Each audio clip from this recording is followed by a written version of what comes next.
नमस्ते। आज हम एक ऐसी मैथमेटिकल स्क्रिप्ट की चर्चा करने वाले हैं जिसने फिजिकल रियलिटी को देखने का हमारा पूरा नजरिया ही बदल कर रख दिया। वैसे जब भी इरविन श्रोडिंगर का नाम आता है, दिमाग में सबसे पहले क्या आता है? एक बक्से में बंद वो हाइपोथेटिकल बिल्ली, है ना? लेकिन सच कहूं तो 1926 में प्रकाशित उनकी सिर्फ एक पार्शियल डिफरेंशियल इक्वेशन ने भौतिक विज्ञान की दुनिया में वो धूम मचाई जो हमेशा के लिए इतिहास बन गई। एक अकेली इक्वेशन, और इसी मास्टर स्ट्रोक के लिए उन्हें 1933 में नोबेल प्राइज से सम्मानित किया गया। तो चलिए इस आकर्षक चर्चा में थोड़ा गहराई में चलते हैं और समझते हैं कि आखिर ये क्वांटम स्क्रिप्ट कैसे काम करती है। इस विश्लेषण को हमने 4 आसान हिस्सों में बांटा है। पहले हम समझेंगे द क्वांटम काउंटरपार्ट, फिर देखेंगे एनाटॉमी ऑफ द इक्वेशन, उसके बाद रियल वर्ल्ड एग्जांपल्स पर आएंगे और आखिर में इसके मीनिंग एंड इंटरप्रिटेशंस पर चर्चा करेंगे। तो शुरुआत करते हैं अपने पहले हिस्से से, द क्वांटम काउंटरपार्ट। आइए इस एब्स्ट्रैक्ट क्वांटम दुनिया को पहले एक जानी पहचानी फिजिकल दुनिया से जोड़कर देखते हैं। देखिए, अगर हम क्लासिकल मैकेनिक्स की बात करें, यानी हमारी आम दुनिया की, तो वहां न्यूटन का दूसरा नियम काम करता है। अगर एक गेंद को हवा में उछाला जाए तो वो समय के साथ ठीक किस रास्ते से जाएगी और कहां गिरेगी, यह हम एग्जैक्ट बता सकते हैं, एकदम सटीक। लेकिन क्वांटम मैकेनिक्स की दुनिया बिल्कुल अलग है। यहां श्रोडिंगर इक्वेशन किसी फिजिकल सिस्टम का एग्जैक्ट रास्ता नहीं बताती, बल्कि ये उसके वेव फंक्शन का एवोल्यूशन बताती है समय के साथ। असल में ये फंडामेंटली न्यूटन के नियम का ही क्वांटम वर्जन है, पर इसका काम करने का तरीका थोड़ा अलग और बिल्कुल नया है। इस इक्वेशन के बनने का इतिहास बड़ा हैरान करने वाला है। 1924 में लुईस टी ब्रॉगली ने मैटर वेव्स का प्रस्ताव रखा। अब इस आइडिया को मैथमेटिकली क्रैक करना एक बड़ा चैलेंज था। इसे सुलझाने के लिए 1925 में श्रोडिंगर पहाड़ों के बीच बने एक शांत कैबिन में चले गए, बिल्कुल अकेले, और सोचिए वहीं उन्होंने इस उलझी हुई इक्वेशन को ढूंढ निकाला। अगले ही साल 1926 में इसे पब्लिश किया गया और मैक्स बॉर्न ने इसे प्रोबेबिलिटी के रूप में इंटरप्रेट किया।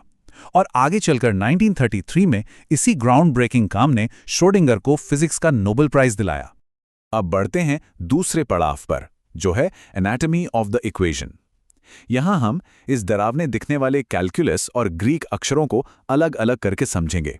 तो सबसे पहले मिलते हैं वेव फंक्शन से, जिसे इस छोटे से ग्रीक अक्षर psi से दिखाया जाता है। अब ध्यान दीजिएगा, psi कोई छूने वाली फिजिकल चीज या ऑब्जेक्ट नहीं है। ये बस एक मैथमेटिकल फंक्शन है जो स्पेस और टाइम के हर पॉइंट पर एक कॉम्प्लेक्स नंबर असाइन करता है। असल में ये उस सिस्टम की पूरी क्वांटम मैकेनिकल स्टेट को रिप्रेजेंट करता है। आप इसे पार्टिकल्स की सारी जानकारी स्टोर करने वाला एक मैथमेटिकल ब्लूप्रिंट समझ सकते हैं। इस इक्वेशन का एक और सबसे अहम हिस्सा है हैमिल्टोनियन ऑपरेटर, जिसे हम एच हैट भी कहते हैं। इसका मेन काम क्या है? ये बेसिकली सिस्टम की टोटल एनर्जी का हिसाब किताब रखता है। इस ऑपरेटर के अंदर पार्टिकल्स की काइनेटिक एनर्जी, यानी उनकी गतिज ऊर्जा, और उस एनवायरनमेंट की पोटेंशियल एनर्जी दोनों शामिल होती हैं जिसमें वो पार्टिकल मौजूद है। आसान शब्दों में कहें तो ये ऑपरेटर बताता है कि उस सिस्टम के अंदर आखिर कौन कौन सी फोर्सेस अपना खेल दिखा रही हैं। पर ठहरिए, इस सारी एब्स्ट्रैक्ट मैथ का आखिर रियल दुनिया में मतलब क्या निकलता है?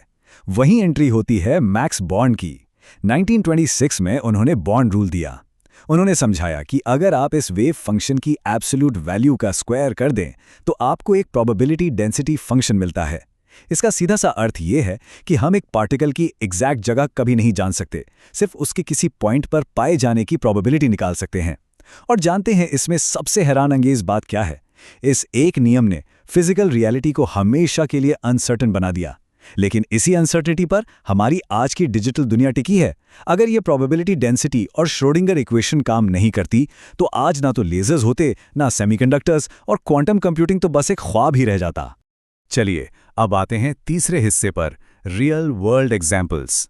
अब इन एब्स्ट्रैक्ट फॉर्मूलाज से थोड़ा बाहर निकलकर उन एक्चुअल फिजिकल सिस्टम्स पर गौर करते हैं जहां इस इक्वेशन ने अपना जादू दिखाया। देखिए, इस इक्वेशन ने आकर्षक सिनेरियो सॉल्व किए हैं। पहला केस लीजिए पार्टिकल इन अ बॉक्स का, जहां एक पार्टिकल कैद है। इसने हमें बताया कि एनर्जी लेवल्स हमेशा क्वांटाइज्ड होते हैं। दूसरा है हार्मोनिक ऑसिलेटर, जो वाइब्रेट करते एटम्स और मॉलिक्यूल्स को लगभग सटीक तरीके से समझने में मदद करता है। पर जो सबसे बड़ा गेम चेंजर साबित हुआ वो था हाइड्रोजन एटम। इस इक्वेशन ने एक प्रोटॉन के चक्कर लगाते इलेक्ट्रॉन की एग्जैक्ट स्पेक्ट्रल एनर्जीज की भविष्यवाणी कर दी। और इस एक सटीक रिजल्ट ने पूरी क्वांटम थ्योरी को सही प्रमाणित कर दिया। ये अकेला ऐसा एटम है जिसके लिए इक्वेशन का बिल्कुल परफेक्ट एग्जैक्ट सोल्यूशन निकाला जा सका है। वैसे एक दिलचस्प बात यह भी है कि श्रोडिंगर की इस कमाल की ओरिजिनल इक्वेशन में शुरू में कमी थी। ये कंप्लीटली नॉन रिलेटिविस्टिक थी, मतलब इसमें स्पेस और टाइम दोनों बराबर फुटिंग पर नहीं थे। टाइम के लिए फर्स्ट डेरिवेटिव था और स्पेस के लिए सेकंड डेरिवेटिव। लेकिन बाद में पॉल डिरैक और क्लाइन गॉर्डन जैसे दिग्गज वैज्ञानिकों ने इसमें आइंस्टाइन की स्पेशल रिलेटिविटी को जोड़ा। उन्होंने एक ऐसी इक्वेशन डेवलप की जिसमें स्पेस और टाइम दोनों का सिंगल डेरिवेटिव होता है और जो पार्टिकल के स्पिन को भी ध्यान में रखती है। यह भौतिक विज्ञान का एक बहुत बड़ा कदम था।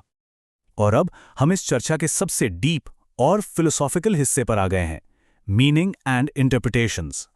मैथ्स तो यहां एकदम ठीक और फ्लॉलेसली काम करता है, लेकिन इस प्योर मैथमेटिक्स का सच में रियलिटी के लिए क्या मतलब है, इस पर वैज्ञानिक आज भी बहस करते हैं।